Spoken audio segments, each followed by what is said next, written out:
Civic royal reset presents কিছু প্রিয় অপ্রিয় প্রশ্ন। আমি অঞ্জনাইচ চ্যানেল এসের পর্দায় আপনার সামনে হাজির হয়েছি। আসলে হাজির হয়েছি বারবার করে বলি, এটাকে হাজির হওয়া বলে কিনা আমি জানি না। তো এটাকে অন্য কোনো নামে বিশ্বায়িত করা যায় কিনা সেটাও জানি না। আজকে আমি একটু ভিন্নধর্মী একজন মানুষের সাথে কথা বলবো। ভিন্নধর্মী বলছি তার কারণটা আমি বলছি আস্তে আস্তে। যে সাধারণত আমরা দেখা যায় পলিটিক্যাল অ্যানালাইসিস করতে যারা করেন, এরা পলিটিক্স নিয়ে খুব মানে একরকমভাবেই তারা হাঁটেন। কিন্তু আজকে যার সাথে কথা বলবো, ওনার আসলে প্রধানতম পরিচয় হচ্ছে উনি একজন লেখক, একজন কবি। কবির সাথে কথা বলা মানে এটা দুঃসাধ্য ব্যাপার। তো মাহবুব আজিজ ভাই, কেমন আছেন আপনি? আছি ভালো। আমাদের আজকের গেস্ট মাহবুব আজিজ। আমি আপনাকে যে বিশেষণটা দিলাম যে কবি বললাম, যে কবির সাথে কথা বলতে আমার খুব ভয় লাগে, তো এটা আপনার কেমন লাগলো? শুভেচ্ছা আপনাকে। আসলে কবিতা তো যে কোনো শিল্পের আমি মনে করি যে মূল আকর। যে কোনো ভাবনা প্রথমে কবিতা আকারেই আসে। আপনি চলচ্চিত্র নির্মাণ করেন বা যিনি সঙ্গীত তৈরি করেন, যিনি ভাস্কর্য তৈরি করেন, উপন্যাস লেখেন, সব কিছুর মূল একটা কিন্তু চিন্তার মূল একটা কেন্দ্র থাকে, ওটাই কবিতা। সেলিম আল দীন বলতেন, আমার শিক্ষক, যে কাজের ভাষা গদ্য, শিল্পের ভাষা কবিতা।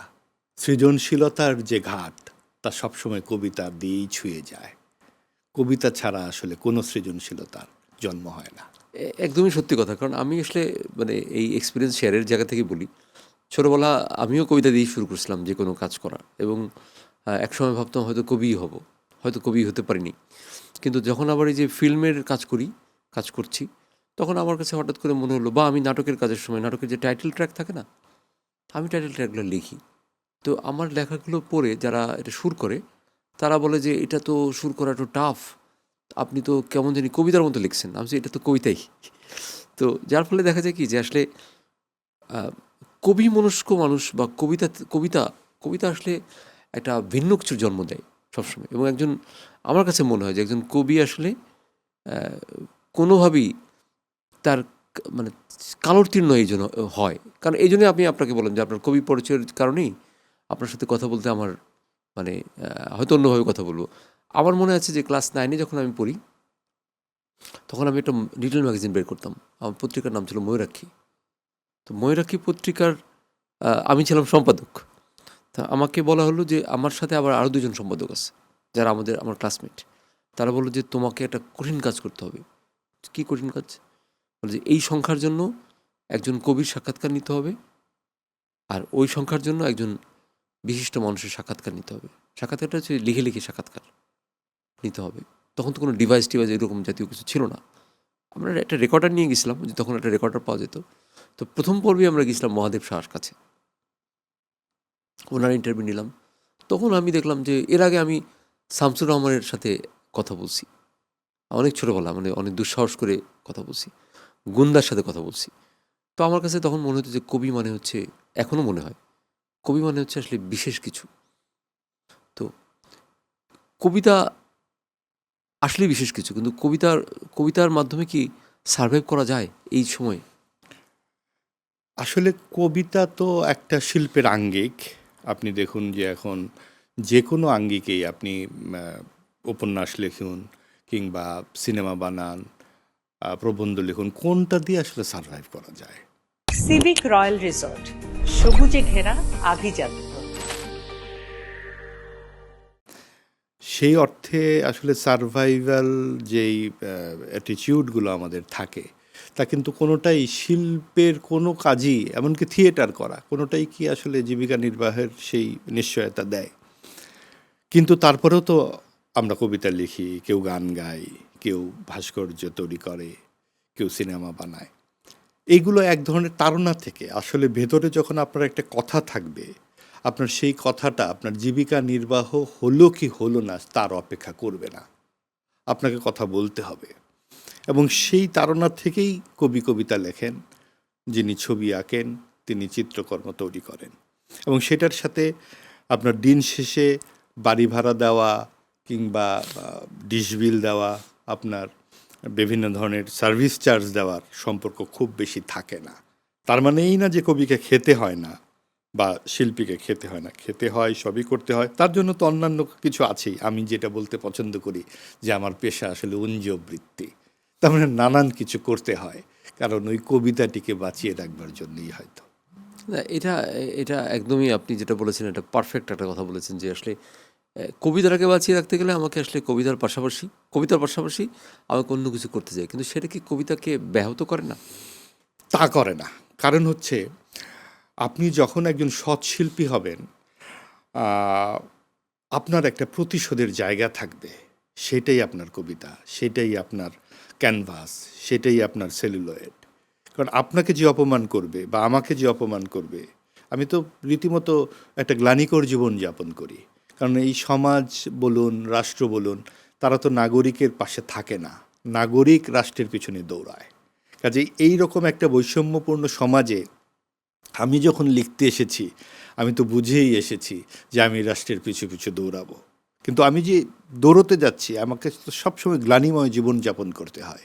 কারণ এই বিপুল বৈষম্যের এই যে আমাদের রাষ্ট্র ব্যবস্থাপনা, সেখানে আমি কে? আমি তো একেবারে বুদ্ধি বিক্রি করতে এসে দেউলিয়া হয়ে বসে থাকবার মতো উপায়। কারণ আমাদের এইখানে আসলে বুদ্ধি কেনা হয়।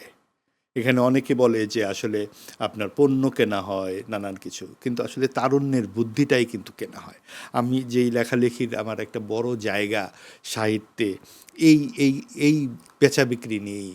আমি এটা নিয়ে পরে আলাপ করব, যে এটা নিয়ে আমার একটা উপন্যাস আছে, পুতুলবাজি। তো যেটা বলছিলাম, যে আমার যে অভিজ্ঞতা, সারাদিনকার যে অভিজ্ঞতায়, কখন আমি যখন খুবই একটা বিরূপ পরিস্থিতিতে পড়ি, কোনো একটা অপমানের মুখে পড়ি, তখন আমি নিজেকে সান্ত্বনা দেই, আমি রাতে কিন্তু প্রতিশোধটা নেব ওই লেখার মাধ্যমে। ওই লেখার মাধ্যমে।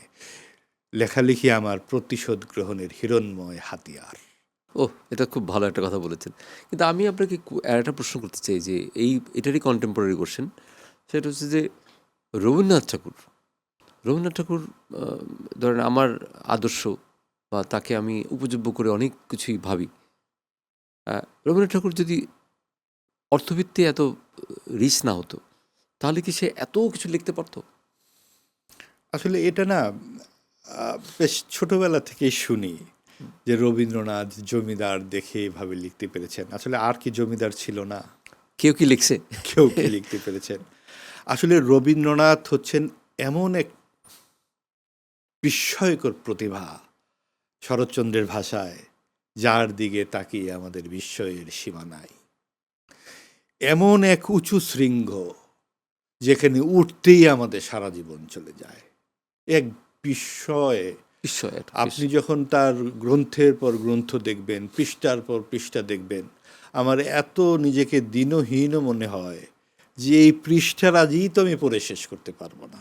এই ভদ্রলোক এটা লিখলেন কি করে? চিঠি পড়তে পড়তে তো জীবন শেষ হয়ে যায়, এমনটা অবস্থা। লিখলেন কি করে? এবং আপনি দেখবেন, যখন আপনি কোনো ভোরে বা কোনো গভীর রাতে রবীন্দ্রসঙ্গীত যদি আপনি নিঃসঙ্গ অবস্থায় শোনেন, প্রবল অবিশ্বাসীরও চোখে পানি আসতে বাধ্য।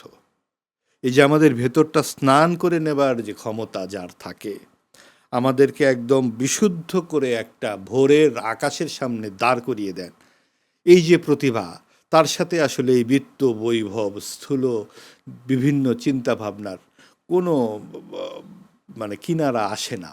আমি সাথে সাথে আবার জীবন দাসের কথা বলি। জীবন দাস আমার সবচাইতে প্রিয় কবি জীবন দাস। তো জীবন দাসের মানে প্রতিটা, যখন আমার কাছে মনে হয় যে ভাল লাগছে না কোনো কিছু, আমি একটা কবিতা পড়ি। পড়ার পরে আমার কাছে মনে হয়, সবসময় মনে হয় এটা যে একটা অন্য একটা মোহের জগতে চলে গেলাম। তো সেই হয়তো জীবন দাসকে অনেকেই কপি করছে, আমি নিজেও কপি করছি, কিন্তু আমি কি জীবন দাস হতে পারছি? নিশ্চয়ই পারিনি। ওই যে মোহর জগতে আমার কাছে মনে হয় যে এই লোকটা যদি তার জীবন দশায় যদি একটু আর্থিকভাবে একটু সচ্ছল হতো, সে তার পরিবারের সাথে যদি একটু তার সচ্ছলতা হলে সে হয়তো আরও কিছুদিন বাঁচত। এরকম ট্রামের মধ্যে, আপনি জানেন যে কলকাতার ট্রামগুলো যে চলে, ওর চেয়ে মানুষ জোরে দৌড়াতে পারে।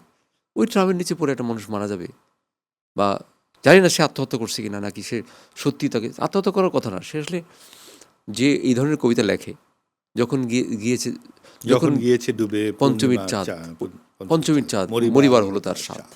তো এই কথা যে লেখে, সে আসলে আত্মহত্যা করতে পারে না।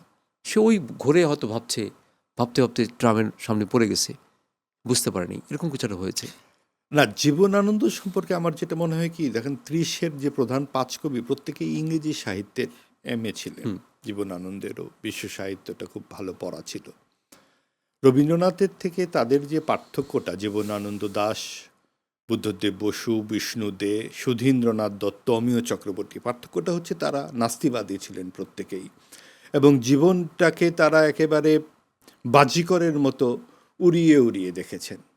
তারা ধ্যানস্থ ওই যে ভোরের, সকালের ভোরে যেভাবে রবীন্দ্রনাথ দাঁড়িয়েছিলেন, অমনটি ছিলেন না। তারা আসলে অনেক বেশি নিজেদেরকে পুড়িয়ে পুড়িয়ে পুড়িয়ে পুড়িয়ে দেখেছেন, এবং এক ধরনের এটাকে আমরা বলতে পারি যে বোহেমিয়ানিজম বলেন, বিভিন্ন ধরনের নিরীক্ষার মধ্যে বলেন, এবং সেই জায়গায় জীবনানন্দ যা করেছেন ঠিকই আছে। এই রকম জীবনযাপনের জন্য, এই রকম একটা দর্শনের জন্য ওনার যে জীবন, আসলে যে যেভাবে পড়েন, নজরুল মাত্র 43 বছর বেঁচে ছিলেন। কারণ আপনি বলতে পারেন নজরুল তো 80 বছরে বাঁচলে না জানে কি লিখতেন। আসলে এগুলো আসলে এক একটা খেলার মতো। আপনি 50 ওভারে যার যতটুকু রান করবার কথা, সেই দল ততটুকুই রান করবে। মাঝখানে 3 উইকেট গেল না 5 উইকেট গেল, এইসব আসলে খুব বেশি ব্যাপার নয়। মানে সুকান্ত ভট্টাচার্য কত বছর বেঁচে ছিলেন, কিন্তু তার যেতটুকু করবার তিনি করে গেছেন। আবার অনেকেই আছেন সারা জীবনে হয়তো 3টি কবিতার বই লিখেছেন, সমর সেন, আবার বেঁচে ছিলেন আরও 50 বছর আর লেখেননি। এরকম অনেকেই আছেন। আবুল হাসানের মতো কবি, যিনি 3টি কবিতার বই লিখেছেন কিন্তু চিরস্মরণীয় হয়ে আছেন। আসলে লেখা যে অনেক লাগে তাও নয়, কখন যে কি কোন দিক থেকে স্পার্ক করবে এটা আপনি আগে থেকে বলতে পারি না। জীবনানন্দ দাশ জীবদ্দশায় অনন্য 350 মতো কবিতা মাত্র প্রকাশ করেছিলেন, কিন্তু মৃত্যুর পর তার অন্তত 9টি উপন্যাস, 2500-এর মতো কবিতা প্রকাশিত হয়েছে। তার ট্রাঙ্ক থেকে বেরিয়েছে তার অমূল্য সমস্ত গদ্য রাশি। কাজেই জীবনানন্দ কতখানি পরিমিত ছিলেন, তিনি কবি ছাড়া কিছুই হতে চাননি। তিনি যদি উপন্যাস বের করতেন, তিনি তার চিঠিতে আমরা পাই যে 500টি টাকা পাঠিয়েও কোনো রকম বাড়ি ভাড়াটা দিতে পারি। যিনি বাড়ি ভাড়া দিতে পারছেন না, তারপরে উপন্যাসটি তিনি বের করেননি, যে আমার কবি পরিচয়ে একটু ম্লান হতে পারে। কাজেই জীবনানন্দ প্রত্যেকটা শব্দ লিখেছেন অনেক ভেবে চিনতে, যেটা রবীন্দ্রনাথ বলেছেন, তোমার কবিতার দিকে তাকিয়ে থাকার আনন্দ আছে, চিত্ররূপময়। কাজেই যিনি তাকিয়ে থাকবার আনন্দ তৈরি করতে জানেন, তিনি অনেক কিছু ছেড়ে আসতে জানেন। কাজে জীবনানন্দ যা হয়েছেন, আমরা যখন নিজেদেরকে খুব বিপন্ন বিস্ময়ের মধ্যে আবিষ্কার করি, তখন কিন্তু কবি হিসেবে জীবনানন্দকেই পাই। এটা অনেক বড় পাওয়া এক কবির জন্যে। না, এটা সত্যি কথাই, এটা সত্যি কথাই। কিন্তু এখন আপনার কি মনে হয় না যে আমরা যে কথাগুলো বলছি এখন, আজকের এই আড্ডার মধ্যে যে কথাগুলো বলছি, এটাকে, এই কথাগুলো কি মনে হয় যে মিউজিয়ামে রাখার মতো কথা, যেগুলো আসলে জাদুঘরে থাকবে, এটা আপনারা বাইরে রাখেন না, কারণ এই বাইরে এগুলো এগুলো বলে তো লাভ নেই কোনো। এখন হচ্ছে ফেসবুকের রিলসের যুগ। এটা আসলে হ্যাঁ, একদিক থেকে ভাবলে তো তাই, কিন্তু দেখুন দিন শেষে কিন্তু আপনাকেও ফিরে যেতে হয় নিজের স্মৃতির কাছে। মানুষের বয়স আপনি জিজ্ঞেস করলে দেখবেন যে আপনার নাম, পিতার নাম, বয়স, বয়স শব্দটা কেন লেখা হয়? কারণ তিনি কে। আপনার যদি বয়স হয় 40, তার মানে আপনার এই 40 বছরের স্মৃতি সম্ভার মিলে আপনি অঞ্জনা স্তরী হয়েছেন। আমি যদি 50 হই, আমার এই 50 বছরের স্মৃতি সম্ভার, আমার যে অতীত পরম্পরা, সেটা অস্বীকার করে তো আমি এখানে নেই। কাজে আমরা যতই তাৎক্ষণিকতার রিলসের কথা বলি না কেন, আমরা কিন্তু আমাদের অতীতের উপরে ভিত্তি করেই দাঁড়িয়ে থাকি। কাজেই আমরা যখন আমাদের পিতামাতার কথা ভাবি, আপনার যে সকলের পিতামাতাই চলে যায়, এই পাঁজর ভাঙার অনুভূতি আপনি আর কিসের সাথে তুলনা করতে পারেন? মায়ের সাথে যে আপনার যে অনুভূতি, আপনি কিসের সাথে করতে পারেন? এটা যতই রিলস দেন, যতই আপনি তাৎক্ষণিকতার কথা বলেন না কেন, আপনার শাশ্বত অনুভূতি এটা চিরকালীন, এটা কখনোই নষ্ট হবে না। হয়তো কখনো কখনো প্রলেপ পড়তে পারে, কিন্তু সেটা তাৎক্ষণিকই। কিন্তু যেটা চিরস্থায়ী, এই যে মমতা, এই যে মাধুর্য, এই যে বোধ, সেটা আসলে শাশ্বত, এর মৃত্যু নাই। তা সেটা আসলে সত্যি কথা, একদম মানে শাশ্বত কথা যেটা বলেন। তো একটা জিনিস আমি খেয়াল করি, আপনি তো সাংবাদিকতা করছেন প্রায় 30 বছর। 30 বছর। তো 30 বছর সাংবাদিক যদি আপনি হন, তাহলে আপনাকে সিনিয়র সাংবাদিক বলা যেতে পারে? হ্যাঁ, এটা নিয়ে তো এখন একটা ওই যে তাৎক্ষণিকতার একটা তাৎক্ষণিকতা। তাৎক্ষণিকতার একটা আপনি উৎসব ধরে ফেলছেন, আমি চলছে। কেন হ্যাঁ, বললাম। হ্যাঁ, চলছে। এটা আসলে হয়েছে কি, একটা জায়গা থেকে হয়েছে। যখন অন্তর্বর্তীকালীন সরকারের পৃষ্ঠপোষকতায় ডানপন্থার একটা বিকাশ ঘটে গেল আমাদের দেশে, জুলাই সকলেরই ছিল, সেই জুলাই আত্মসাৎ করে নিল একটা বিশেষ গোষ্ঠী, উগ্রবাদী গোষ্ঠী।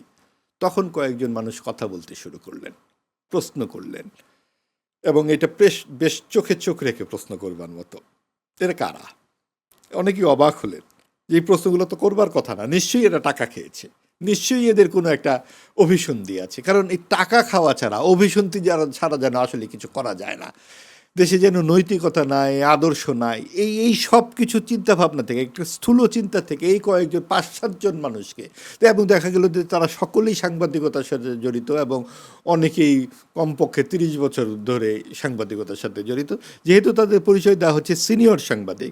কারণ ধরেন আমি একটি পত্রিকার উপসম্পাদক, কেউ আছেন সম্পাদক, কেউ আছেন অনেক দিন ধরে কাজ করেন না, কিন্তু কাজ করলেও অনেক সময় না প্রতিষ্ঠানটার নাম আমরা দিতে চাই না, কারণ আমার যে ব্যক্তিগত মত আমি দিচ্ছি, প্রতিষ্ঠান সবসময় যদি সেটা না মানে, যদি বলেন এটা তো তোমার ব্যক্তিগত মত, প্রতিষ্ঠানকে তুমি, অনেক সময় থাকে না। তো এই ব্যক্তিগত, যখন আপনি একজন কবি, যখন আপনি একজন সাংবাদিক, আপনার ব্যক্তিগত মতামত কিন্তু থাকবে। সব যে প্রতিষ্ঠান স্বীকার করবে তা কিন্তু নয়। প্রতিষ্ঠান যতক্ষণ স্বীকার করবে ততক্ষণ আপনি প্রতিষ্ঠানের।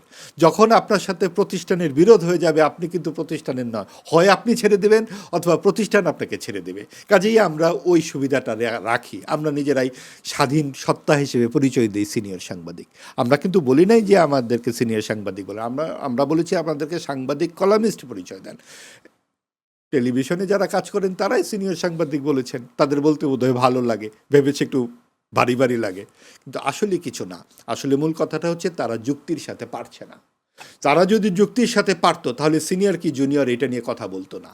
তারা তো ঠিক আছে, আপনি সিনিয়র সাংবাদিক বলুন, আপনি কোন কথাটা আপনার অসুবিধা লাগছে, কোন কথাটা মনে হচ্ছে যে আপনার অপ্রয়োজনীয়, অযৌক্তিক, সঙ্গতিবিহীন, সেটার বিরুদ্ধে আপনি বলুন। তা না বলে আপনি তার পেশা ধরে টান দিচ্ছেন কেন? তাতেই বোঝা যায় শুভঙ্করের ফাঁকি আছে। হ্যাঁ, কিন্তু আমার কথা হচ্ছে যে ধরেন আপনি যে কথাগুলো বলছেন, আপনি বলছেন বা আপনি যাদের কথাই বলছেন, ধরেন এখানে মাসুদ কামাল ভাই বলছেন, তুষার ভাই বলছেন, 5-7 জন বলছে। তো এটা তো বলার মধ্যে আমি কোনো মানে দোষ কিছু দেখছি না। কারণ ধরেন আপনার কথাটা সঠিক না, ধরলাম আপনি কথাটা সঠিক না, তো সঠিক না যদি আপনি বলেন, তাহলে তো আর ওই প্রান্তে যে থাকেন সে তো প্রমাণ করে দিতে পারে যে না, উনি সঠিক বলছে না। আপনার তো মতের মানে একটা মতের বিরুদ্ধে কথা বলার তো আপনার রাইট আছে। এখন যদি সেই কথাটা ঠিক না হয়, তাহলে তো সেটা সহজেই প্রমাণিত হয়ে যাবে যে উনি ভুল বলছে। কিন্তু আপনি কথা বলছেন, আমি আপনার কথা দেখে মুগ্ধ হয়ে শুনি, আপনার টকশোগুলো দেখি, আপনি যুক্তি ছাড়া কথা বলেন না। তো এবং হাস্যকর ব্যাপার যে এই 5-6 জন তারা প্রত্যেকেই যুক্তি নিয়ে কথা বলে। এখন তারা কথা বলে তারা যে কার পক্ষে যাবে, কারণ আমি আপনাকে দেখেছি, আপনি কিন্তু মানে 24-এর জুলাইয়ের আগে কিন্তু আপনি আওয়ামী লীগ গভর্নমেন্টের অনেক সমালোচনা করেছেন কিন্তু আপনি। নিশ্চয়ই মাসুদ কামাল ভাই করেছে, আর আনিস আলমগীর ভাই করেছে, বা লিখিত বই আছে আমার। লিখিত বই আছে আপনার। তাহলে এখন মানে আপনাকে আর একটা জিনিস যদি এটার সাথে কনফ্লিক্ট করি, আমি একটা প্রোগ্রামে দেখলাম যে একজন বলছে যে কয়েকজন সাংবাদিক আছে যারা নাম দেয় সিনিয়র সাংবাদিক, তারা মিথ্যা কথা বলছেন, তাদের কথাগুলো বন্ধ করাইতে হবে। তো মানে যুক্তি দিয়ে কথা বলুক, আপনার সাথে বন্ধ করাইতে হবে কেন? মানে আপনাকে আনা যাবে না কোথাও এই ধরনের কথা বলার মানে কি? এটা হচ্ছে কি, এটাই আমাদের রাজনৈতিক সংস্কৃতি, এবং এটা কিন্তু আজকের নয়। আপনি দেখুন, যখন আওয়ামী লীগের সময়ে 14 সালে একক নির্বাচন হলো, 18 সালে রাতের বেলা নির্বাচন হলো, 24-এ আমিডামি নির্বাচন হলো, তখন আমি নিজে লিখেছি বাকিদের কথা শোনা হবে না। আমার একটা লেখার শিরোনাম ছিল যে আপনারা শুধু নিজেরাই কথা বলবেন, বাকিদের কথা শুনবেন না।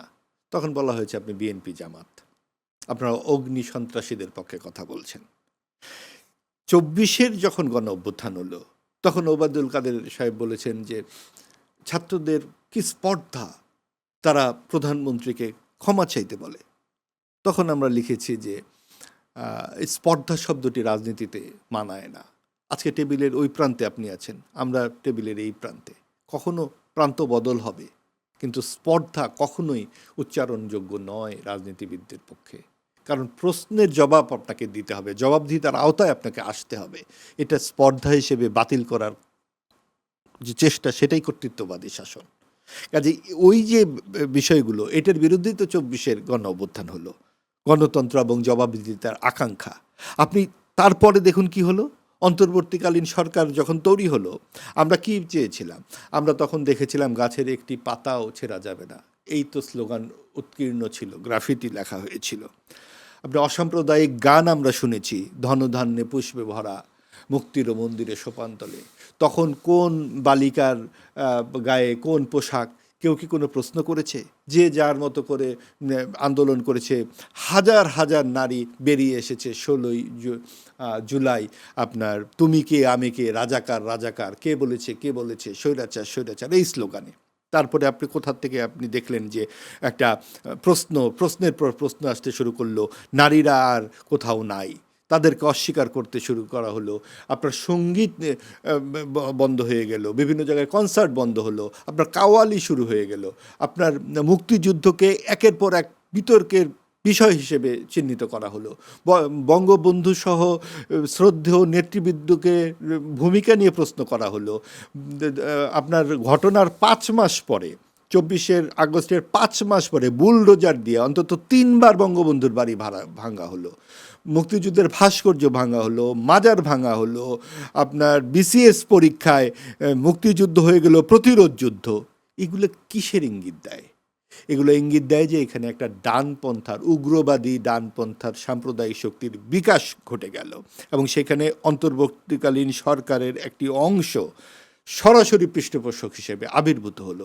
আমরা সরকারের এক উপদেষ্টা, সংস্কৃতি উপদেষ্টাকে শুনলাম, সে বয়ান দিতে শুরু করলো মুক্তিযুদ্ধের। সে 72-75-এর বিভিন্ন রকম দুঃশাসনের কথা বলতে শুরু করলেন। তিনি কয়েকদিন আগে শুনলাম মোস্তফা সরোয়ার ফারুকী, তিনি বলছেন যে জুলাই জাদুঘরে 72 থেকে 75 পর্যন্ত আওয়ামী লীগের দুঃশাসনের বিভিন্ন চিহ্ন রাখা হয়েছে। আমি খুব বিস্মিত হলাম। আপনি একজন ব্যক্তি অথবা একটি সরকারের অংশ ছিলেন, আপনি ঠিক করে দেবেন 72 থেকে 75 পর্যন্ত দেশে কী কী অবিচার অন্যায় হয়েছে? এটা তো একটা বিতর্কিত বিষয়। আপনি 72 থেকে 75 পর্যন্ত আপনি যদি গণমাধ্যমগুলো আপনি গবেষণা করে দেখেন, বৈশ্বিক গণমাধ্যমও ছিল, তখন একটি সদ্য প্রসূত রাষ্ট্র কেবল মুক্তিযুদ্ধের মাধ্যমে একটি দেশে তৈরি হয়েছে। সেই মুক্তিযুদ্ধের মাধ্যমে জন্মগ্রহণকারী বাংলাদেশ, একটা দরিদ্র বাংলাদেশ, যার 1.5 কোটি মানুষ চলে গেছিল পাশের দেশে শরণার্থী হিসেবে, তারা ফেরত আসছে।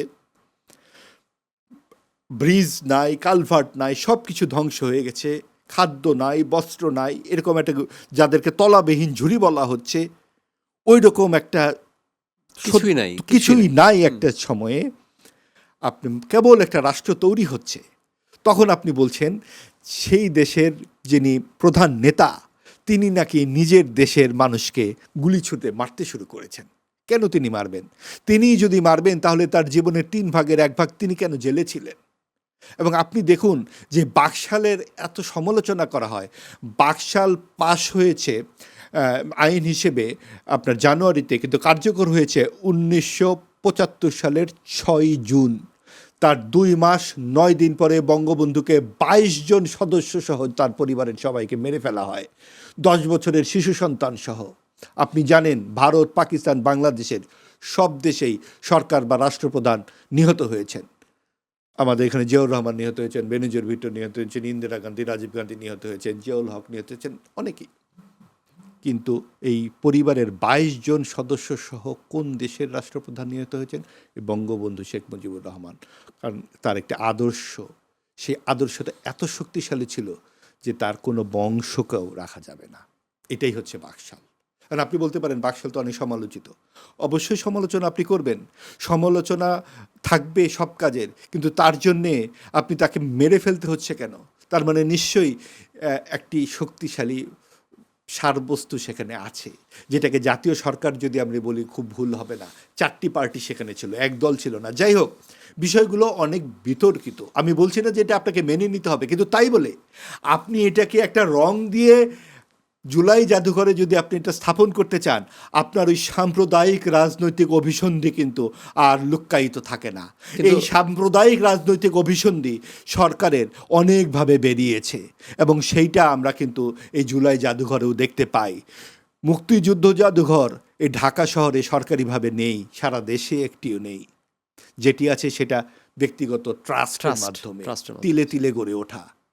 আর ঢাকা শহরের সবচেয়ে দামি জায়গাটিতে এত বড় একটি জাদুঘর আপনি তৈরি করছেন কেন? মুক্তিযুদ্ধকে ভুলিয়ে দেওয়ার জন্যে, 25শে মার্চকে ভুলিয়ে দেওয়ার জন্যে, ভাষা আন্দোলনকে ভুলিয়ে দেওয়ার জন্যে? এই মূল যে জাদুঘর সেটিও তো এটার 10 ভাগের 1 ভাগ না। তাহলে মূল জাদুঘরের একটি প্রান্তেই তো হতে পারত জুলাই জাদুঘর। আপনি যার যতটুকু প্রাপ্য ততটুকু দেন না। আপনি একটা সমকালীন ঘটনা, নিজেদের ভেতরকার একটা ঘটনা, একটা সরকার দুর্বৃত্তপনা করেছে, কর্তৃত্ববাদী শাসন করেছে, স্বৈরাচার হিসেবে আবির্ভূত হয়েছেন, তার জন্য আপনি এত বড় একখান জাদুঘর করবেন। আগামীতে যখন আপনারা করবেন স্বৈরাচারী আচরণ, তখন কোথায় করবেন জাদুঘর? আর 900 মানুষ যে মেরেছেন হামের টিকা না দিয়ে, তাদের জন্য কোথায় হবে জাদুঘর? কিন্তু আবার এখানে ব্যাপার যে জাদুঘর তারা করলো, তো জাদুঘরের না, এটা সত্যি যে সত্যি কথা যেটা যে জাতীয় জাদুঘরের থেকে তো নিশ্চয়ই একটা সাবজেক্টের জাদুঘর বড় হতে পারে না। অনেক বড়, শুধু বড় না, এবং সেটা কত কোন জায়গায়। আমার এখানে আর একটা কোশ্চেন আছে, খুবই ইন্টারেস্টিং কোশ্চেন। সেই কোশ্চেনটা হচ্ছে যে এই যে আপনি মুক্তিযুদ্ধ নিয়ে কথা বললেন, 71 নিয়ে কথা বললেন, 71-এর চেয়ে বড় কোনো ইস্যু তো আমাদের দেশে আসা নেই। কিন্তু এই কথা বলার পরে এই টকশোটাই যখন প্রচার হবে, তখন আমার এই কমেন্টে কিন্তু লেখা হবে কি জানেন? সে হচ্ছে আওয়ামী লীগের দোষর। কিন্তু আসলে কিন্তু এটা আওয়ামী লীগের কথা না। 71 আওয়ামী লীগ যদি এখন আপনি নিজেই তুলে দেবেন মুখে খাবার যে 71-এর যুদ্ধ তো আওয়ামী লীগের যুদ্ধ না। সবসময় বলা হতো কি যে 71-কে আওয়ামী লীগ চেতনা হিসাবে ক্যাশ করে, চেতনা বিক্রি করে। কিন্তু এখন আপনি তো বলতেছেন 71-এর কথা। তো এটা বললেও কিন্তু অনেক লোক বলবে যে আপনি 71-এর মানে মানে আপনি আওয়ামী লীগের দোষর। তাহলে কি মানে ব্যাপারটা কি তাই যে 71-এর যুদ্ধ আওয়ামী লীগই করেছে, আর কেউ করেনি? বিষয়টা কি, আসলে মূল একটা অসুখ আছে। এই অসুখটার জন্যই আপনার এত বড় সমস্যা এখনো আমরা বহন করছি। অসুখটা কোন জায়গায় জানেন?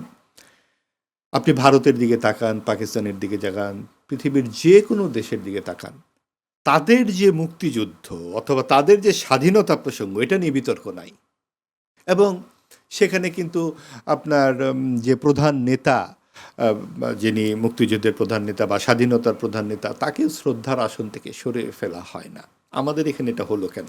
কারণ ওই যে একটি শক্তি, সে শুরু থেকে মুক্তিযুদ্ধের বিরোধিতা করেছে। কেন তাকে বিরোধিতা করতে হলো? বিরোধিতা করতে হলো ধর্মের দোহাই দিয়ে। পাকিস্তান একটা ধর্মভিত্তিক রাষ্ট্র, যেটাকে আমাদের একজন গুরুত্বপূর্ণ লেখক এভাবে লিখেছেন যে পাকিস্তানের ভূত দর্শন, জন্ম মৃত্যু, অর্থাৎ পাকিস্তানের ভেতরে যে ধর্মীয় ভূতটা ছিল, যে ভূতে আপনার 47 সালে ভারত পাকিস্তান আলাদা হয়ে গেল। 47-এর কথা কিন্তু মোস্তফা সরোয়ার ফারুকীরা খুব বলেন, 40-এর কথা বলেন না। কেন জানেন? কারণ লাহোর প্রস্তাবের কথা তখন তুলতে হয়। লাহোর প্রস্তাবে আছে কি? আছে লাহোর প্রস্তাবে যে দেশভাগ হবে এবং যেই অঞ্চলে যেই ধর্ম প্রধান, তারা প্রত্যেকে স্বাধীন হবে। আমি ব্রেকের আগে লাস্ট একটা কোশ্চেন একটু করবো আপনাকে। এটা তো আমি মানলাম যে আপনি বলেছিলেন যে ওই জুলাইতে আওয়ামী লীগ গভর্নমেন্টের কাছ থেকে যে নিশ্চয়ই আওয়ামী লীগ গভর্নমেন্টের ফল্ট ছিল, যে এই যে তাদের ছোড়া গুলিতে তো মারা গেছে। জাতিসংঘের রিপোর্টে বলা হয়েছে একরকম যে 1400 মানুষ মারা গেছে, আবার ইউনুস গভর্নমেন্টের বলা হয়েছে 800 মানুষ মারা গেছে। তো এই যে তাহলে মৃত্যু তো হয়েছে, তো মৃত্যুর ক্ষেত্রে তো একটা দায় তো তাদেরকে থাকবেই, আওয়ামী লীগের তো একটা দায় আছেই যে এই মৃত্যুটা, একটা মৃত্যু তো আসলে মানে ঠিক না, বা যদি 5টা মানুষও মারা যায়, তো এই ব্যাপারে কি তাদের কোনো রকম মানে ক্ষমা চাওয়া উচিত না, বা তাদের আত্মপক্ষ সমর্থনের জন্য কিছু বলা উচিত না যে আসলে এই ব্যাপারটা হয়েছে? জাদুঘরের কথা যদি বলি, যে 2টা মানুষ মারা গেলেও কিন্তু একটা জাদুঘর করা যায়। সাইজ নিয়ে আমার কোনো কথা নেই যে কত বড় হবে বা কত ছোট হবে, কিন্তু জিনিসটা তো একটা অন্যায় ছিল। এটার ব্যাপারে আপনি কি বলেন? আচ্ছা, তাহলে আমি একটু ওই লাহোর প্রস্তাবটা না বললে না, এই জায়গায় আসতে পারবো না। লাহোর প্রস্তাবটা আপনি আমরা ব্রেকের পরে এটা বলবো। হ্যাঁ, লাহোর প্রস্তাবে যেই জায়গাটাতে ছিল যে স্বাধীন দেশ হবে, প্রত্যেক সংখ্যাগরিষ্ঠ ধর্মীয় পরিচয় হিসেবে, সেটা কিন্তু পশ্চিম পাকিস্তান এবং পূর্ব পাকিস্তানের ক্ষেত্রে হলো না। পশ্চিম পাকিস্তান পূর্ব পাকিস্তানকে উপনিবেশ বানিয়ে দিল। এবং এই যে 23 বছর এই যে একটা জার্নি চললো এই পাকিস্তানের, সেখানে একটা ধর্মীয় উপনিবেশ হিসেবে পূর্ব পাকিস্তানকে তারা ব্যবহার করলো। আমাদের এখানকার অর্থবিত্ত নিয়ে তারা 4টি নগর তৈরি করেছে ওখানে। আমাদের এখানকার সমস্ত কিছু, আমরা এখানে বেশি মানুষ জনসংখ্যার দিক থেকে, এবং নির্বাচন দিলে আমরা জিতে যাব দেখে 70 সাল পর্যন্ত তারা নির্বাচন দেয়নি, এবং 23 বছর নির্বাচন তারা আটকে রেখেছে। যখন নির্বাচন দিয়েছে তখনই আমরা জিতে গেছি, এবং তখন তারা আমাদেরকে এই ক্ষমতাও দিতে চায়নি। এবং এই রকম পরিস্থিতিতেও কিছু যারা ধর্মীয় কুপমণ্ডুক, তারা কিন্তু এই ইসলামের নামে বা একটা বিশেষ ধর্মের নামে পাকিস্তানকে একাট্টা হিসেবে রাখতে চেয়েছে, এবং তারা মনে করেছে যে পাকিস্তানের বিরুদ্ধে যাওয়া মানে ভারতের অঙ্গরাজ্য হয়ে যাওয়া, এবং তারা মনে করেছে আমাদের ধর্ম চলে যাচ্ছে। কিন্তু এই জায়গা থেকেই মুক্তিযুদ্ধের যে সারবস্তুতাতে চলে আসে যে আমরা আসলে ধর্মনিরপেক্ষ একটি বাংলাদেশ তৈরির জন্যে পুরো 60 দশক আন্দোলন করেছি। 52-এর ভাষা আন্দোলন একটি ধর্মভিত্তিক রাষ্ট্রের দিকে আমাদের নিয়ে গেছে, এবং বাংলাদেশ হয়েছে একমাত্র রাষ্ট্র যে ভারতের মতো হিন্দুত্ববাদী রাষ্ট্র নয়, পাকিস্তানের মতো মুসলিম রাষ্ট্রও নয়, বাংলাদেশ হয়েছে একটি ধর্মনিরপেক্ষ অসাম্প্রদায়িক রাষ্ট্র। এই সত্যটা অনেকে মানতে পারেনি বলেই 1975 সালের 15ই আগস্টে বঙ্গবন্ধুর সপরিবারে মৃত্যুর আগ পর্যন্ত মধ্যপ্রাচ্যের আমাদের এই ইসলামিক বন্ধু রাষ্ট্রগুলো একটিও বাংলাদেশকে স্বীকৃতি দেয়নি, কিন্তু 75-এর 15ই আগস্টের আগ পর্যন্ত। কাজে বোঝা যায় বাংলাদেশ কতখানি শক্তিশালী রাষ্ট্র হিসেবে আবির্ভূত হলো, যে একটি অসাম্প্রদায়িক রাষ্ট্র, যে প্রত্যেকটা ধর্মের সমান সুযোগ থাকবে, সমান মর্যাদা থাকবে। এটা একটা অনেক বড় প্রাপ্তি একটি দেশের। এই যে প্রশ্ন বলছিলাম যে আওয়ামী লীগ অনুতপ্ত কিংবা ক্ষমা প্রার্থনা করবে কিনা, বা যে যদি দুজন লোকও মারা যায়। কারণ আমি কিন্তু আপনাকে প্রশ্নটা করার এটাই মানে যে আজকে যদি ধরেন আমি প্রায় টকশোতেই দেখি, যখন প্রশ্ন করা হয় যে 71-এ 30 লক্ষ মানুষের শহীদের ব্যাপার নিয়ে যখন কথা বলা হয়, তখন দেখা যায় যে কেউ বলে যে না 30 লক্ষ না 3 লক্ষ, তার মানে কি 3 লক্ষটা কোনো ব্যাপার না, বা 3 লক্ষ হলে এটা খুব ইজি, 3 লক্ষ লোক মারা যাওয়াটা কোনো ব্যাপার না। তেমনি যদি 1400 লোক না মারা গিয়ে যদি 140 জনও মারা যায় বা 800 জনও মারা যায়, সেটা তো সংখ্যা। তো বটেই। তো এই ব্যাপারে আপনার কি মনে হয়? দেখুন, আমাদের যে রাজনৈতিক সংস্কৃতির যে সবচেয়ে বড় বিপর্যয় কিন্তু এইটাই, যে যখন চেয়ারে বসে বা যে যার অবস্থানে থাকে, সে নিজের দিকে তাকায় না। আপনি দেখুন যে গত 54 বছরে কার হাতে রাজনৈতিক হত্যাকাণ্ড নাই, কার হাতে রক্ত নাই। আপনি 71-এর মুক্তিযুদ্ধের কথাই ধরুন, পুরো জাতির বিরুদ্ধে দাঁড়িয়ে গেছে একটি দল, জামায়াতে ইসলামী, সে এখন প্রধান বিরোধী দলের আসনে।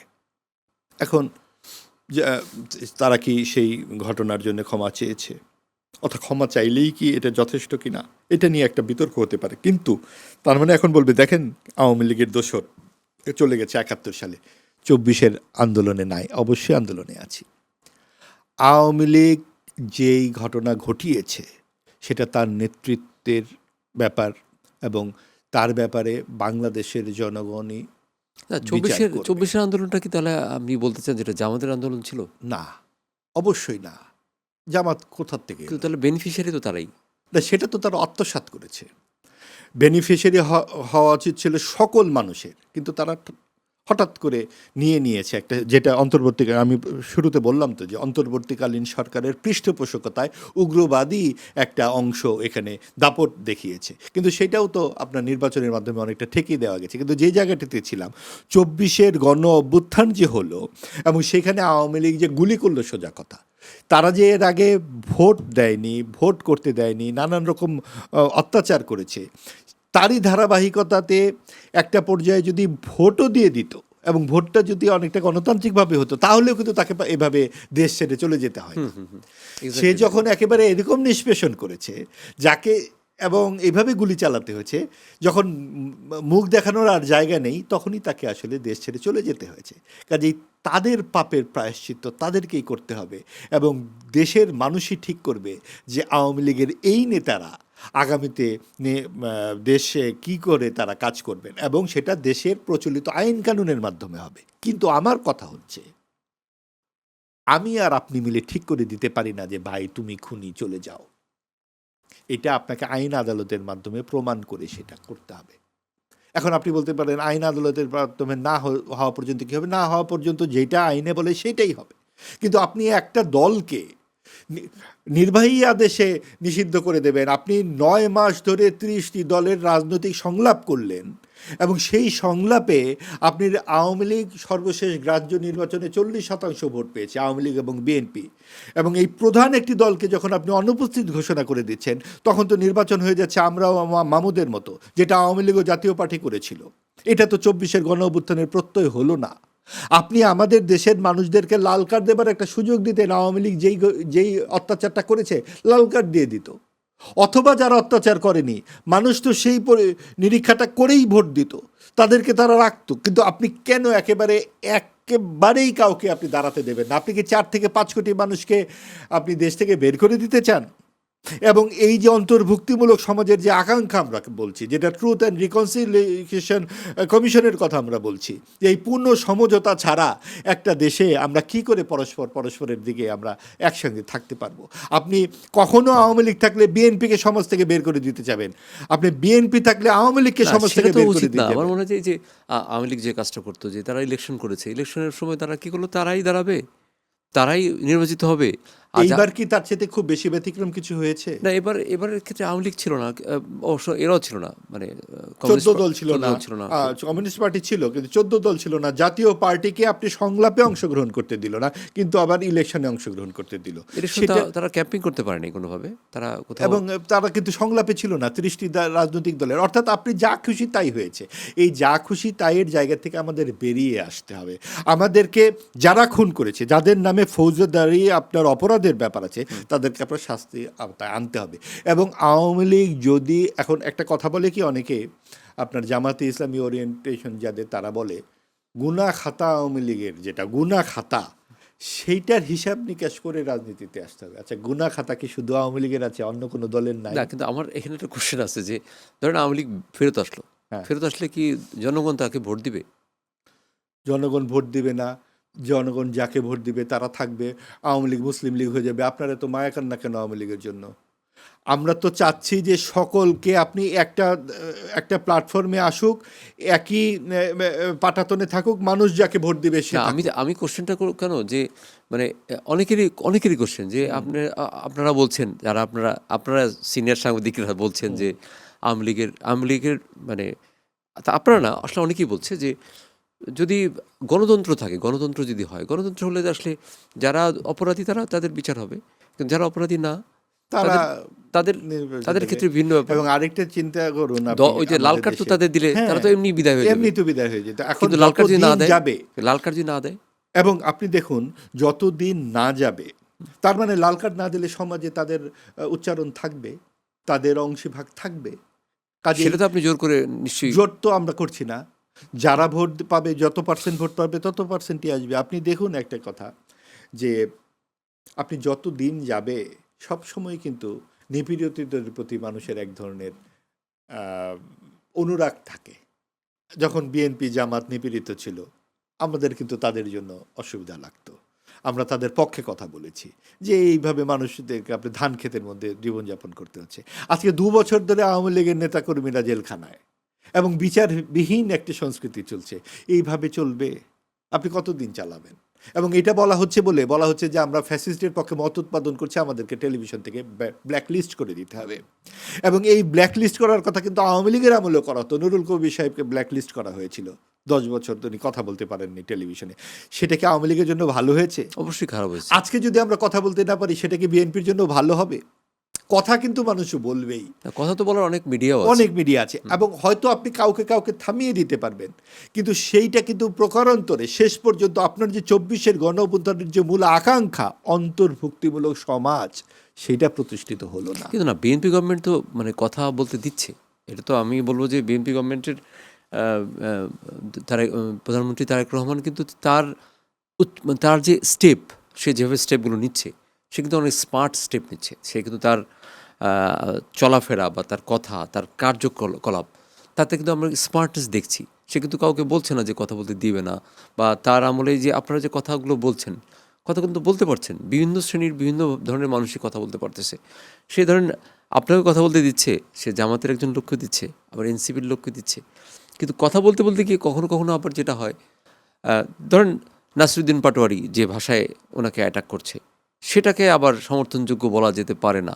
যে খুবই ধরেন, আমি দেখলাম একটা টকশোতে, সেদিন দেখলাম যে, টকশোতে না, একটা প্রোগ্রামে দেখলাম যে ডিরেক্ট তারেক বলছে, এবং যে ভাষায় কথা বলছে, সে এবং তার মতো দু একজন কথা বলছে।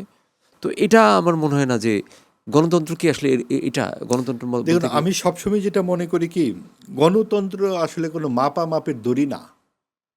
আপনি যারা এইভাবে কথা বলছে তাদেরকে কথা বলতে দিন না। আপনি এত তাকে অ্যাড্রেস করবার দরকার কি, এত গুরুত্ব দেবার দরকার কি? যেই অশালীন শব্দগুলো এখানে উচ্চারিত হয়েছে মঞ্চে, আপনি তো তাদের কাউকে কাউকে জাতীয় কবির কবরস্থানে শায়িত করেছেন। মানে হাদির কথা বলছেন আপনি? অবশ্যই। তার কি গুরুত্ব, তাকে কোন জায়গায় স্থাপন করা হয়েছিল, সেটাও তো রাষ্ট্রীয়ভাবে করা হয়েছিল অন্তর্বর্তীকালীন সরকারের সময়।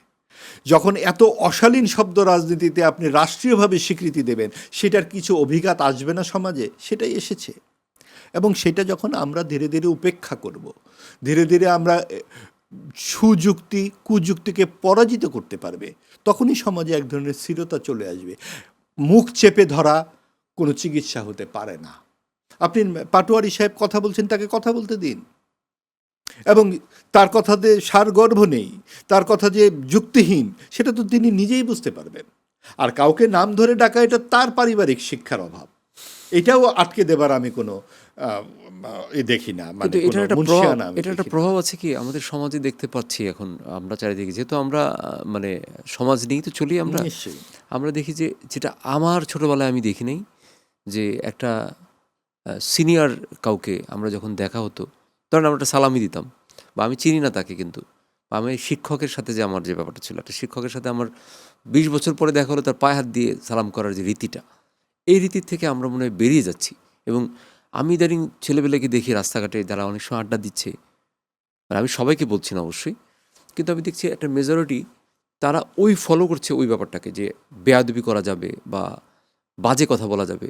তো এটা কি মানে এটা অনেকটা গণতান্ত্রিক শিক্ষার মতো হয়ে গেল না? যে না, এটা আসলে আমি বারবার যে কথাটি বলি, আমরা যখন ধরেন সমাজে কিছু আমাদের মনুমেন্ট থাকে, কিছু দৃষ্টিভঙ্গি থাকে, কিছু মূল্যবোধ থাকে, এই মূল্যবোধগুলো যখন আমরা ভেঙে ফেলি, এটা অন্তর্বর্তীকালীন সরকারের সময় ঘটেছে। আমরা মুক্তিযুদ্ধের ভাস্কর্য ভেঙেছি, 32 নাম্বার ভেঙেছি, মুক্তিযুদ্ধের যে সমস্ত আমাদের মূল স্তম্ভ, সেগুলো নিয়ে অহর্নিশ তর্ক করেছি। ধর্মনিরপেক্ষতাকে আমরা ছুঁড়ে ফেলেছি। আমরা পীর, প্রয়াত পীরকে কবর থেকে উঠিয়ে পুড়িয়ে মেরেছি। এক ভদ্রলোক, তাকে আমরা কি মোফাজ্জল নাকি নাম যেন, তাকে ভাত খাইয়ে খাইয়ে খাইয়ে খেয়ে ঢাকা বিশ্ববিদ্যালয়ে মারা হয়েছে। আপনার বিভৎসতার চূড়ান্ত উৎসবে পরিণত হয়েছিল দেশ। মব সন্ত্রাস যত্রতত্র, ওই সরকারের মূল প্রবণতাই ছিল আইনের শাসন না মানা। আপনার কথায় কথায় যমুনা ঘেরাও করা, সচিবালয়ে চলে যাওয়া, এটা মানি না ওটা মানি না, মুক্তিযোদ্ধাদের গলায় জুতার মালা দেওয়া, আপনার বিচারকদের আপনার ইয়েতে গালে জুতা মারা, এইগুলো তো ঘটেছে আমাদের চোখের সামনে। এগুলো কি আগে কখনো দেখেছেন?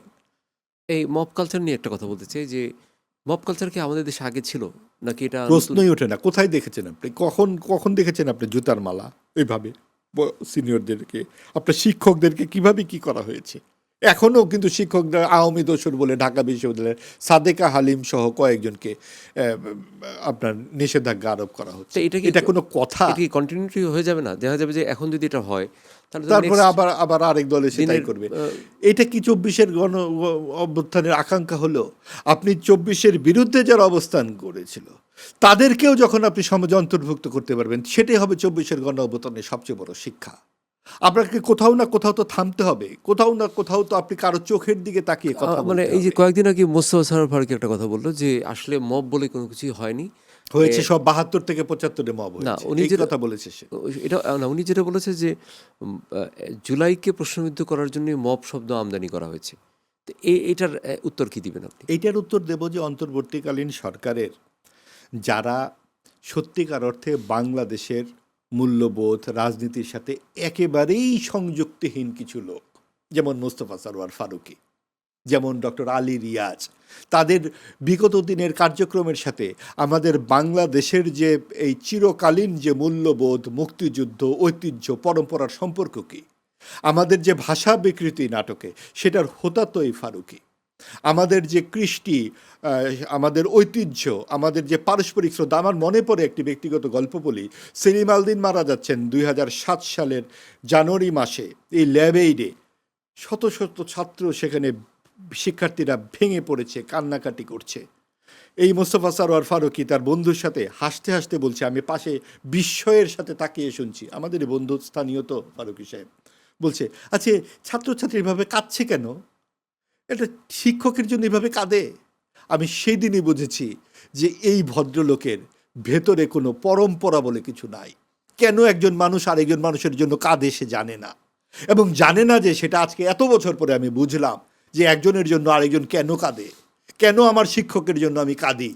এই যে বোধটুকু, আমার শিক্ষক যে আমার পাঁজরের অংশ হয়ে যায়, এই বোধ আমার বাঙালিয়ানা, এই বোধ আমার এই মাটি থেকে পাওয়া, এই বোধ আমার নদী থেকে পাওয়া, এই আকাশ থেকে পাওয়া, এই সব কিছু থেকে পাওয়া, আমার গান থেকে পাওয়া, আমার চলচ্চিত্র থেকে পাওয়া।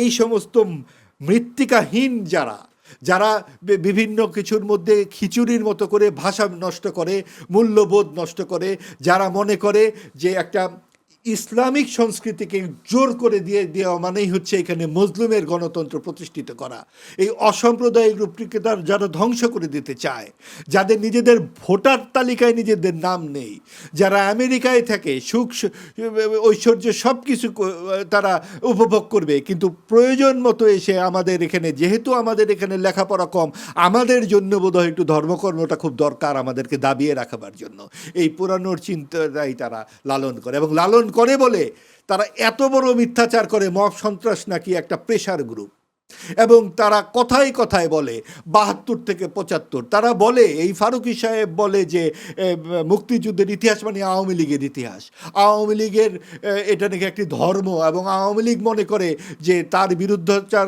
যারা করে তারা হলো ধর্ম। এইসব কেন বলে? কারণ হচ্ছে যে আমাদের 60 দশকের রেনেসাকে তারা অস্বীকার করে। এইখানে যে রেনেসাটি হয়েছিল সেটা ভারতেও হয়নি, পাকিস্তানেও হয়নি, এটা হয়েছে এই পূর্ব বাংলায়, বাংলাদেশে। কিন্তু মবের আমি একটা জিনিস একটু ঠেকাই আপনাকে, সরি, সেটা হচ্ছে যে বিশ্বজিৎকে যে মারা হয়েছিল, বা ওই যে বইটার ছাত্রটা তাকে যে তার রুমে নিয়ে যে মারা হলো, হ্যাঁ, আবরার, তো এটা কি মব না? অবশ্যই মব। সেই মবটা তাহলে তো মব তো কিন্তু ছিল, আগেও ছিল। তাহলে সেইগুলো তো ধরেন আমাদের এখানে তো অবশ্যই মব কিছু কিছু তো জনই, এবং সেইটার তো বিচারও হয়েছে। আবরার হত্যাকাণ্ড কি বিচারহীন অবস্থায় আছে? 19 জন ছাত্রলীগের কর্মীকে ফাঁসির আদেশ দেওয়া হয়েছে, বিশ্বজিতের 6 জনকে ফাঁসির আছে, এই আওয়ামী লীগের আমলে হয়েছে। কিন্তু মব সন্ত্রাসের একটি বিচার কি অন্তর্বর্তীকালীন সরকার করেছে, নাকি বলেছে এটা প্রেশার গ্রুপ? এইখানেই তো পার্থক্য, যেটা সরকারিভাবে পৃষ্ঠপোষকতা দেওয়া হয়েছে। এই পৃষ্ঠপোষকতা গত 50 বছরে কখনো দেওয়া হয়নি, কোনো সরকারের আমলে দেওয়া হয়নি।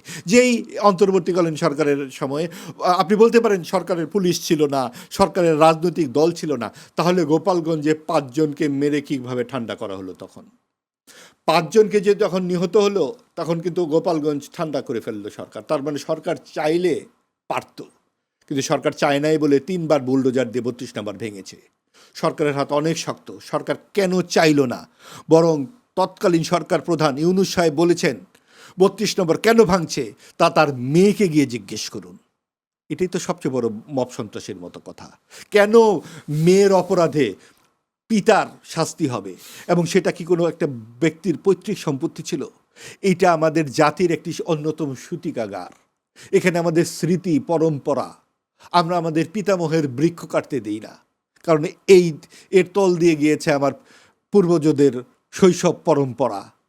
সেই বৃক্ষ গাছ যখন আমরা কাটি না, আর আপনি আমার জাতির স্মৃতিকে একের পর এক বুলডোজার দিয়ে উপড়ে ফেলবেন, আমরা কি একটা স্মৃতিচিহ্ন ছাড়া একটা জাতি? আমাদের কি কোনো অহংকার নাই? আমাদের কি কোনো রক্তাক্ত অতীত নাই? আমাদের কি কোনো ভবিষ্যতের দিকে তাকিয়ে থাকবার মতো কোনো দৃষ্টান্ত থাকবে না? আমরা কি সব একেবারে উন্মূল উদ্বাস্ত হব আপনাদের মতো? আপনারা যেমন সুযোগ পেলে স্ত্রী কন্যাকে বিদেশে পাড়ি জমিয়ে দেন, আমরা তো এই ভূখণ্ড ছেড়ে কোথাও যেতে চাই না। আমাদেরকেও কি আপনারা সেখান থেকে উৎখাত করতে চান নাকি? এবং যারা উৎখাত হতে চান তারা উৎখাত হয়ে যান, কিন্তু আমরা এখানে প্রজন্ম পরম্পরায় আছি এবং আমরা এখানে একটা অসাম্প্রদায়িক বাংলাদেশে থাকব। সেটাই আমাদের মুক্তিযুদ্ধের শিক্ষা এবং সেটাই আমাদের 24-এর শিক্ষা বলেই নাহিদ ইসলামের কণ্ঠে ছিল বঙ্গবন্ধুর বাংলায় বৈষম্যের ঠাঁই নাই। নাহিদরা কি আজকাল বঙ্গবন্ধুকে আর বঙ্গবন্ধু বলে স্বীকার করেন? তারা তো তার নাম ধরে ডাকেন। আমাদের এই যে নাম ধরে ডাকাডাকির সংস্কৃতি, আমরা যখন এইসব নাম ধরে ডাকতে শুনি খুব বুকের ভেতরে লাগে। আজ থেকে 50 বছরের পর আমাদের কোনো একটা ধূলিকণাও হয়তো থাকবে না, না, কিন্তু কিন্তু ওই পথ করে উঠবে কিন্তু বঙ্গবন্ধু শেখ মুজিবের ওই অঙ্গুলিটি। কিন্তু তার তো ভুলও ছিল, বঙ্গবন্ধুর যে ভুল ছিল যে জায়গাটাতে আমি বলবো যে এই যে জুলফিকার আলী ভুট্টোকে আবার 74-এ ডেকে নিয়ে আসছিল বা সে কোলাবরেটরদের যে ক্ষমা করে দিয়েছিল, ক্ষমা করার ব্যাপারটা তো ঠিক হয়েছে বলে আমার মনে হয় না। রক্ষী বাহিনীর ক্ষেত্রেও তো একটা বিতর্কের কথা শোনা যায়। অবশ্যই আপনি দেখুন, মানুষ তো মানুষই, সাদা কালোয় মিশেলে থাকবে, তার অনেক ভুল থাকবে, ভ্রান্তি থাকবে, কিন্তু যেই মাটির উপরে দাঁড়িয়ে সগর্বে আজকে বাংলায় কথা বলছি, নিজের দেশের মাটি দপদপায় হাঁটি। আপনি যুক্তরাষ্ট্রে যান, জার্মানিতে যান, ইউরোপে যান, পৃথিবীর বিভিন্ন বড় বড় দেশে যান, আপনি সেখানে প্রথম শ্রেণীর নাগরিক নন। আপনার সেখানে মাথা নিচু করে থাকতে হবে বিভিন্ন কারণে। এই একটি দেশ যেখানে বুক ভরে শ্বাস নিতে পারে, এটা আমার দেশ। এই যে আমারত্বের যে আমাদের কৃতিত্ব, এই মুক্তিযুদ্ধের প্রধান নেতাই তো বঙ্গবন্ধু শেখ মুজিবুর রহমান। তার যাবতীয় দোষ ত্রুটি সমালোচনার পরও তিনি এই জাতির জন্যে মুক্তিযুদ্ধের নেতৃত্ব দিয়েছেন এবং তার জন্য জীবনের 3 ভাগের 1 ভাগ জেল খেটেছেন এবং এই ইতিহাস আমরা সবাই জানি। না, তবে এবং তারপরে আপনি যখন রক্ষী বাহিনীর কথা বলছেন, এটার সাথে আমি আবারও বললি যে রক্ষী বাহিনীটি আসলে এক ধরনের একটা বিশেষ কারণে তৈরি করা। আপনি যখন আপনার এলিট ফোর্স, আপনি র্যাবের কথা ধরুন, একটা মাত্র সদ্য স্বাধীন একটা দেশ, এবং রক্ষী বাহিনী যদি এতই খারাপ হতো তাহলে সকলকে কিন্তু সেনাবাহিনীতে ফেরত আনা হতো না। এটা কিন্তু যে র্যাবের মতো সবাইকে আবার সেনাবাহিনীতে ফেরত আনা হয়েছে। কাজে বঙ্গবন্ধুর মতো একজন নেতাকে আমাদের পর্যায়ে টেনে হেঁচড়ে নামানোর কোনো কারণ আমি দেখি না। তার অনেক দোষ ছিল এবং দোষ ছিল বলেই হয়তো তাকে 22 জন সদস্য সহ মৃত্যুবরণ করতে হয়েছে। না, মানে বঙ্গবন্ধুর সাথে আসলে আর মানে ধরেন আওয়ামী লীগের সাথে কম্পেয়ার করে বা এখনকার আওয়ামী লীগের সাথে কম্পেয়ার করার আমি কোনো প্রয়োজন দেখি না। তবে 74-এর দুর্ভিক্ষের ব্যাপারেও মানে আমি যেটা আমার কাছে যেটা মনে হয় যে 74-এর দুর্ভিক্ষের ক্ষেত্রেও যা মানে একটা তার যে ভূমিকা হতে পারতো, মানে সেটা সে কি আসলে প্রপারলি পালন করতে পারছে কিনা? নিশ্চয়ই না। আপনি দেখুন যে বারবারই যে কথাটি আসে, আপনি একটা মুক্তিযুদ্ধের মতো একটা বড় বাস্তবতা, আপনি 24-এর যে আগস্টে এত বড় একটা আন্দোলন হলো, তারপরে 3 দিন আমাদের দেশে সরকার নাই। আর মুক্তিযুদ্ধের পরের যে বাস্তবতাটা আপনি দেখুন, সেইখানে সরকারের হাতে কি আছে? আপনি আজকে আমাদের যে বাজেট, সেই বাজেটের কয় হাজার গুণ কম সেই বাজেট, সামান্য একটু টাকা হয়তো আমি যেটা শুনতে পেয়েছিলাম যে মানে আমাদের রিজার্ভ ব্যাংকে নাকি $1000 ছিল না। তাহলে এবং সেই জায়গা থেকে আপনি তখন বঙ্গবন্ধু শেখ মুজিবুর রহমানকে রাষ্ট্রনায়ক হিসেবে আমরা আসলে তুল্যমূল্য বিচার করবার মতো সময় আমাদের হাতে পাই নাই। এবং তিনি যা করেছেন সেই সময়ে আমরা সিরাজ শিকদারের যে ঘটনাটি জানি, তারপরে বাসন্তীর একটি ঘটনা সামনে এসছে, 7 জন নিহত হয়েছিল ছাত্র 73 সালে, এই ঘটনাগুলো আছে, রক্ষী বাহিনীর অত্যাচারের বিষয়গুলো তো আছেই। এবং এই সব কিছুই আমাদের যে রাজনৈতিক সংস্কৃতির এই অংশ, এটা একজন ব্যক্তিকে দোষ দেবার কিছু নয়। একজন ব্যক্তির উপরে আসলে সব কিছু নির্ভর করে না, এবং তার উপর নিশ্চয়ই আমাদের অনেক বড় ধরনের প্রত্যাশা ছিল বলেই হয়তো আমাদের অনেক অভিযোগ আছে। কিন্তু আজকে যেমন তারেক রহমানকে আমরা অনেক ইতিবাচক কাজের জন্য আমরা প্রশংসা করছি, কিন্তু আজকে যদি কোনো রকম সমস্যা ঘটে, দেশে নানান রকম অঘটন ঘটে, সব কি আমরা তারেক রহমানের উপর চাপিয়ে দেব? তা তো নয়। একজন মানুষ তো একা কাজ করেন না, তার তো একটা সিস্টেম থাকে, একটা প্রক্রিয়া থাকে। আপনি দেখুন যে 4 জন নেতাকে নিহত করা হলো এবং সেটা জেলখানার মধ্যে, অর্থাৎ আওয়ামী লীগের শক্তিটা কোথায় ছিল? এবং সেই ষড়যন্ত্রকারীরা জেলখানার ভেতরে গিয়ে 4 নভেম্বর 1975-এ কিন্তু এই তাজউদ্দিন আহমেদ সহ 4 নেতাকে মেরে ফেলেন। সেই তাজউদ্দিন আহমেদ আবার বঙ্গবন্ধুর সঙ্গে ছিলেন না, কাজেই মানে থাকতে পারেননি, বঙ্গবন্ধুই তাকে বাদ দিয়ে দিয়েছিলেন। কাজেই দেশীয় এবং আন্তর্জাতিক সব ষড়যন্ত্রের নকশা কিন্তু আমরা নিখুঁতভাবে জানি না, এবং জানি না বলেই আমরা এটুকু অন্তত মানতে পারি যে বঙ্গবন্ধু আর যাই করুন, বাংলাদেশকে ভারতের অঙ্গরাজ্য বানাতে চান নাই। চাইলে আর এত বড় মুক্তিযুদ্ধের প্রয়োজন ছিল না, এত আন্দোলনও দরকার ছিল না 23 বছর ধরে, তাহলে সরাসরি অঙ্গরাজ্য হয়ে গেলেই হতো। সেটা যখন চাননি, একটি স্বাধীন রাষ্ট্রের নেতৃত্ব তিনি দিয়ে গেছেন, সেটাকে গণতান্ত্রিক, জবাবদিহিমূলক এবং ধর্মনিরপেক্ষ এবং একটি সুশাসিত একটি দেশ হিসেবে তৈরি করার দায়িত্ব আমাদের পরবর্তী কিন্তু প্রজন্মের। দুইটা দোষ ত্রুটি মিলে সকলেরই থাকবে। আমার কাছে দুইটা ঐতিহাসিক মানে ত্রুটির কথা আমার কাছে মনে হয়। দুইটা ঐতিহাসিক ত্রুটির একটা হচ্ছে যে 71-এ বাংলাদেশের যে নির্যাতনটা চলেছিল, সেই নির্যাতনের পিছনে কিন্তু বিহারিদের ভূমিকা ছিল অনেক বেশি, অনেক বেশি। সেই বিহারিদেরকে কিন্তু পাকিস্তানিরা অ্যাডাপ্ট করে দিয়ে গেছিলো বাংলাদেশে। সেই বিহারিরাই কিন্তু 71 সালের পুরো মানে 71 সালের পুরো সময়টা ধরে তারা কিন্তু অত্যাচার নিপীড়ন চালিয়েছিল। তাদেরকে কোনোভাবেই কিন্তু পাকিস্তানে ফেরত পাঠানো যায়নি। সেই একই ভুলের একটা কন্টিনিউশন কিন্তু হয়েছে আবার এই রোহিঙ্গা। এই রোহিঙ্গাদেরকে 10 লাখ নিয়ে আসার পরে শোনা যায় যে এই রোহিঙ্গাদেরই অনেকেই এখন কিশোর গ্যাং হয়ে সারা দেশেই এরা। তাহলে এটার পিছনে কি শেখ হাসিনার একটা দোষ না? নিশ্চয়ই। রোহিঙ্গা দেশে কেন নিয়ে আসবে এখানে? আপনি দেখুন যে এত তার মমতার কি আছে, আমি এটা বুঝলাম না ঠিক। পরিস্থিতি অনেক কিছু আপনার সিদ্ধান্ত নিতে ভূমিকা রাখে। তখন যে পরিস্থিতি ছিল, তখন স্বাভাবিক মাত্র যে কোনো মানবিক মানুষই চেয়েছে, মানুষের জীবনের চাইতে বড় কোনো কিছু তো নাই। আপনি কি এখন যুদ্ধে নামবেন? সেই বাস্তবতা বোধহয় বাংলাদেশের ছিল না, এখনও নাই। তাহলে তো এখন তো তাদেরকে ঠেলে পাঠিয়ে দেওয়া যেত, সেটা তো পারা যাচ্ছে না।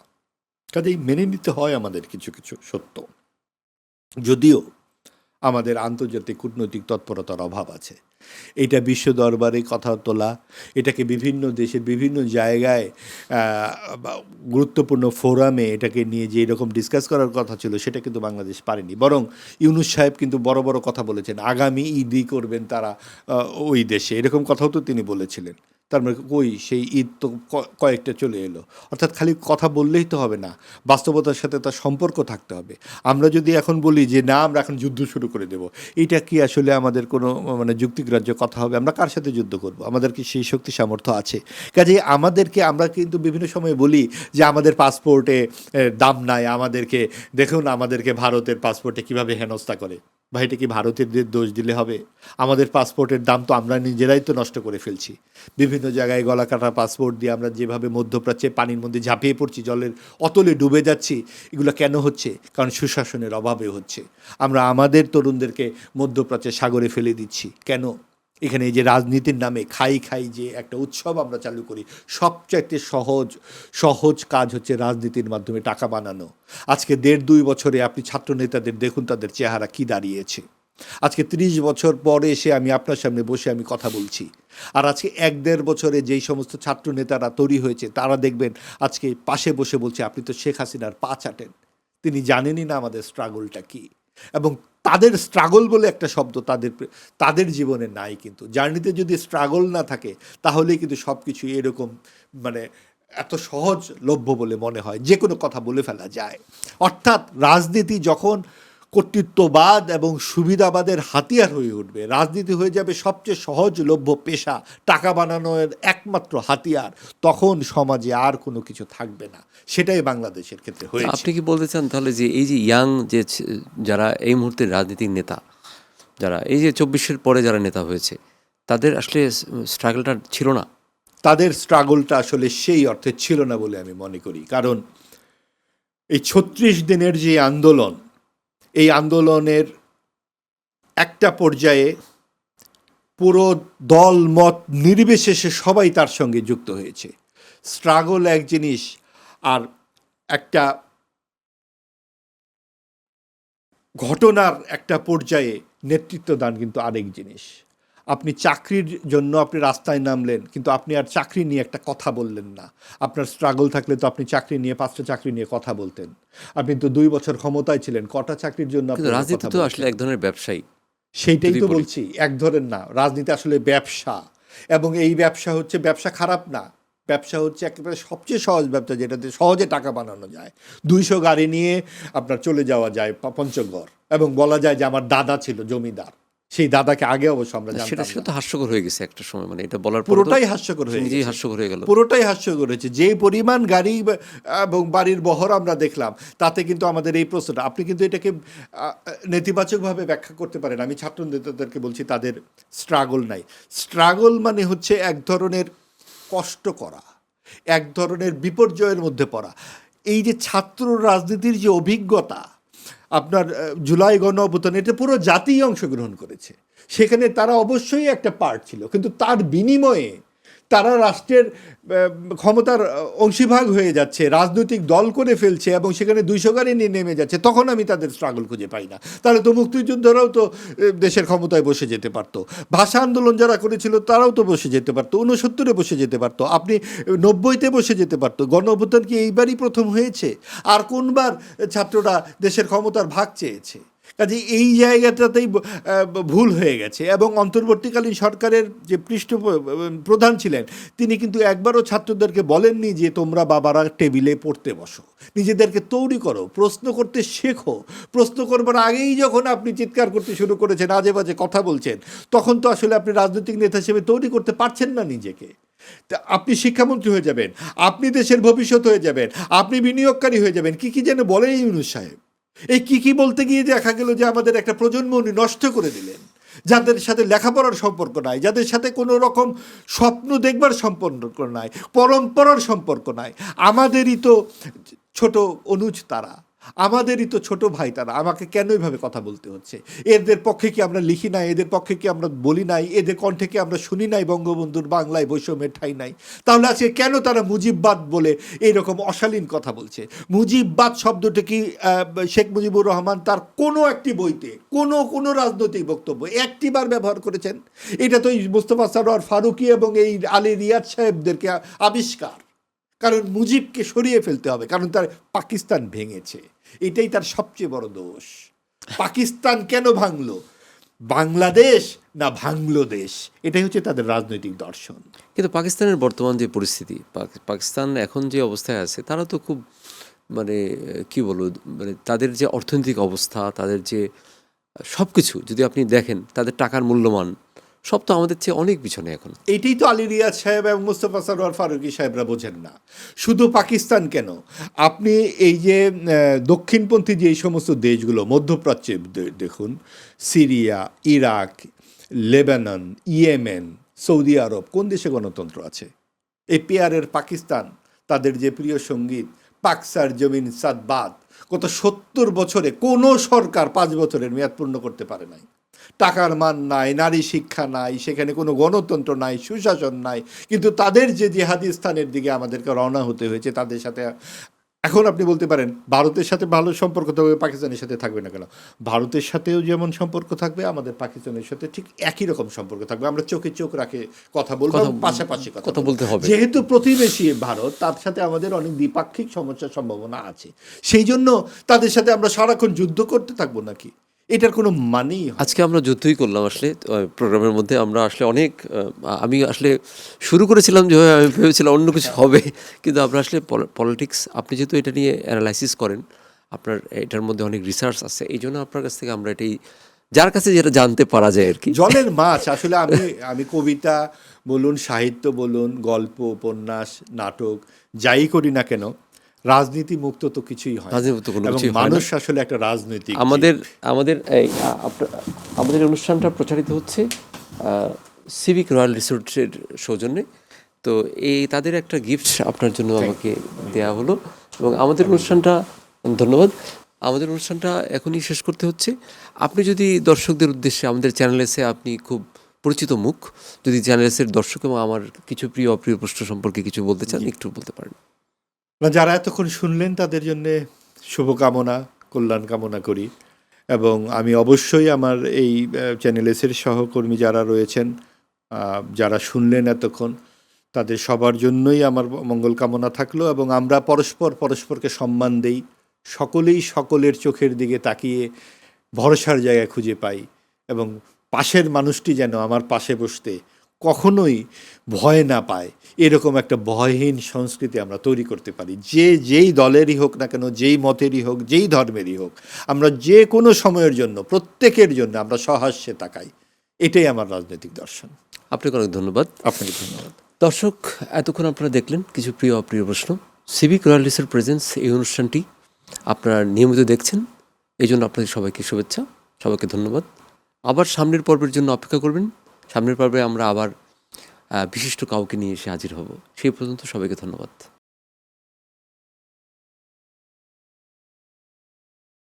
সিভিক রয়্যাল রিসর্ট, কিনুন আভিজাত্য, নিশ্চিত করুন ভবিষ্যৎ।